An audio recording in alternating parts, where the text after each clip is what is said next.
So this is Solidworks 2011 tutorials, and today we're going to look at a clean sweep, how to create a nice swept profile shape. So what we're going to be looking at today, first of all, what is a sweep? And we want to look at how do we do 3D sketching, which is what we're going to use to create the path for a sweep to follow. And then finally we'll look at the details of creating a sweep. We'll put all that together to make a swept extruded path.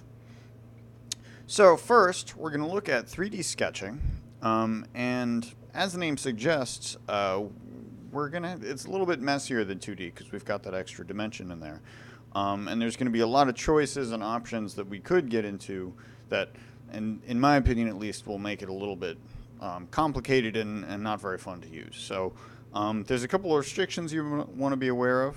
First off, you can't use the offset or pattern tools because it's hard to make sense of in 3D, and SolidWorks doesn't do it. And so what I want to focus on is doing just like a simple and easy way to do 3D sketching that you can pick up kind of quickly. So the concepts you need to be aware of are that you can pretty much free draw, but only on a single plane at a time. And so wherever you are drawing a 3D sketch, you can choose between using the X and Y directions, Y and Z directions, or X and Z directions. And those are in your global part coordinate system. And then you can easily change between the two of them or the three of them by hitting Tab. So let's see what this looks like in SolidWorks here. So I'm going to start a 3D sketch. And by default, it puts me on an origin here, so I can create a line. And now you can see by my cursor it says XY, right? So that means if I start to draw, I can draw what looks like a typical sketch, except if I rotate the view, we'll see down here X and Y. All my created geometry, all that is only in the X and Y directions. Now it's not constrained to lie on the front plane, bear in mind. It just means that when I move the mouse, it's only going to move along those coordinate directions. Now, let's say I want to go to Y and Z. I'll hit Tab, pick a point, and now we can see that where I picked is now not at all where I want to be, but I could come off this point, and so I'll do another few drawings, right? So all this, diagonal lines and whatnot, but undo that. Have to make sure that selection is enforced each time. So I click line, Y and Z. And now we can see that all that stuff that I just drew from this point is now moving only in the Y and Z directions. So it's 3D, but my diagonal shapes are kind of by default constrained to be in one of those three choices, X, Y, Y, Z, or X, Z. So I'm just going to delete all this, start over. So I want to show a technique for how to draw simple diagonal lines. So let's say I'm going to draw something like a box, and let's cycle back to X, Y, be horizontal, and from here I'll go Y, Z, and something like that. And it doesn't have to be perfect. So we can see we have this sort of box shape. So now, I can very easily make a diagonal on this box and trim off the extra. So this diagonal shape looks, is easy, but you'll notice that it's constrained to the the YZ plane. Now, I can't free draw a long diagonal right now. Like I can draw those diagonals very easily, but I can't free draw connecting this point to that point just, by clicking the mouse and, placing the point anywhere. What I can do, however, is start on an existing point, end on an existing point, and now by connecting two pre-existing points, I can make a long diagonal. In other words, a line that goes along all three axes. I can't free sketch this line, but I can fill in, between other geometry. So if you've done isometric drawing in something like AutoCAD, this should be sort of familiar. Like the way you draw those like complicated diagonals is you make the easy stuff. You frame out these the easy to draw lines, and then you just connect the dots once you have everything else. So looking back at our outline here, we see that we just drew a 3D diagonal line. You can also draw curves. I can show you that real quick. So if I were to use, for example, a sketch fillet, I can fillet these two corners, this corner. I'll make the radius 1 inch. And let's see what that looks like. And you can see we have curves again on, in 3D. These are not constrained to any particular plane. They're defined entirely by the edges. So once you have those references, it's easy to kind of build that up. You're going to find yourself using sketch fillet more because it's going to be harder to do free drawn arcs and that kind of thing. So I could, for example, do like a 3-point arc if I wanted to. We can see that's kind of, it's obviously on this diagonal plane. But just in general, for the kind of stuff you're going to be doing 3D drawings of, it's probably easier to use sketch fillets most of the time. So we're going to finish up this section with an example, how to draw a pyramid. So I've thrown out all the other sketches here so we can start clean. And so with a pyramid, let's say this is a rectangular base. And so I'm just going to add some dimensions here. We'll make it, 5 by 5.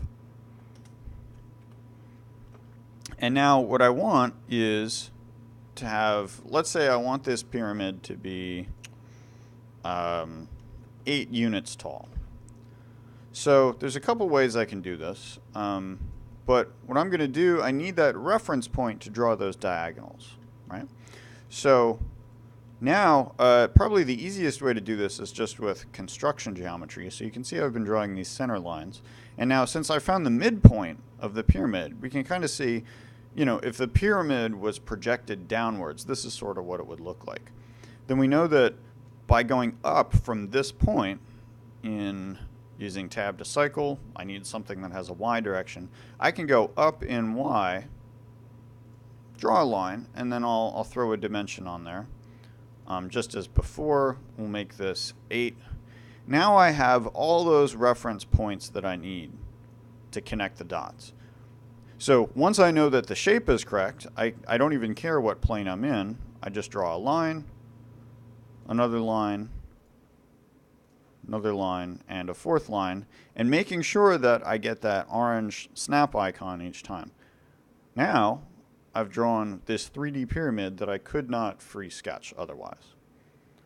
So bear in mind, this shape, it's probably not going to be useful necessarily to draw like a wireframe solid like this. You're going to want to do something much more like a simple straight path, which we'll do in the next section. But I really want to illustrate that to do 3D sketching and get these odd diagonals, it's really very easy if you take the time to make the reference geometry. So now we're going to switch to drawing a sweep based on what we just learned about 3D sketches. So at this point, you have everything you need to know to do both steps 1 and 2 here. So we can take a step back and say, well, what is a sweep? And the easiest way to really explain that is just to see a finished sweep. This object here was made with the sweep command. And you can see it has a simple circular cross-section, and it's like an extrusion, except it goes along a curved arbitrary path. And you can sort of see from the model tree over here that we have one sketch that defines the shape, or the profile, or the cross-section, or whatever you want to call it, and a second sketch, the 3D sketch, why we're talking about this in the first place, that defines the path that this follows. So we're going to see how to do this from scratch. I'm just going to create a new part real quick. So we want to start with a simple sketch. I'm going to do that on the front plane. And we can do this with a circle, some radius. And I want to be aware of what the radius is. So in this case, I'm going to make it 1 inch, or sorry, diameter in this case. And now I'm going to do a 3D sketch to create my sweep profile. So I'm going to use the line tool, and I'm going to start very simply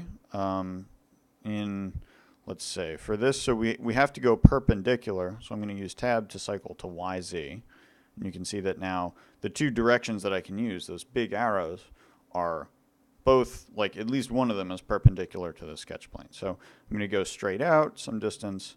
Maybe I'll go up, hit tab to switch to XZ.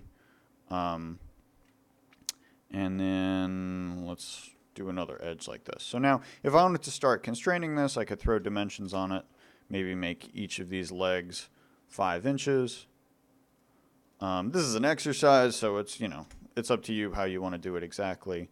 But the point is you should be able to constrain the dimensions of each of these points.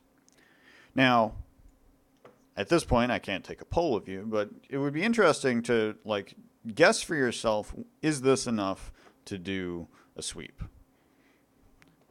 In theory, it is. We've got a profile, we've got a sketch here, right? A path. But there's one problem that's going to stand out, and I want to draw your attention to this last point here. So we did all this, right? But you got to pay attention to bend radius. So in other words, if we look at that other finished part, you can see that all of these edges, I've got these nice long curves, just like you might see in piping or ductwork or something like that. This is important because if I go, let's say I'm not so diligent, and instead of having this really nice bend radius, I have really tiny bend radius. Well, kaboom! Our shape, suddenly that nice sweep that we had doesn't work. SolidWorks flips out. We get these weird degenerate shapes. Clearly not an effective sweep, and it might not even create this if you tried to do it, from scratch. So that bend radius, the general rule is you want to keep the smallest radius on your path larger than the radius of your cross section. So I made it easy. Since I know that my circle here has a diameter of 1, then all I have to do is make sure that all these curves have a larger radius than 0.5. So I'm going to use sketch fillets, click on pairs of edges, and you can see the yellow preview. And remember, this is like a single, just like the fillet tool is a set of fillets. So I've clicked all these references, and you can see fillet 1, 2, 3. And now together I can set the radius to, let's say, 1 inch. I hit check, gives me a sketch fillet, it gives me one dimension for all 3. And at this point, I can hit check, go back to features, and we'll just rebuild that. And now I can select that base, hit sweep, click here, select my profile, and it understands I've selected the first edge. You can see it gives me this nice swept behavior. And for the most part, if you do everything else right, you probably won't have to mess with any of the other options. These are, you can play with them on your own, but that's sort of out of the scope of this course. So it should be enough for most of the sweeps you're going to do just to choose the profile, the path, hit check, and you're done. And you have your sweep. And that should be it.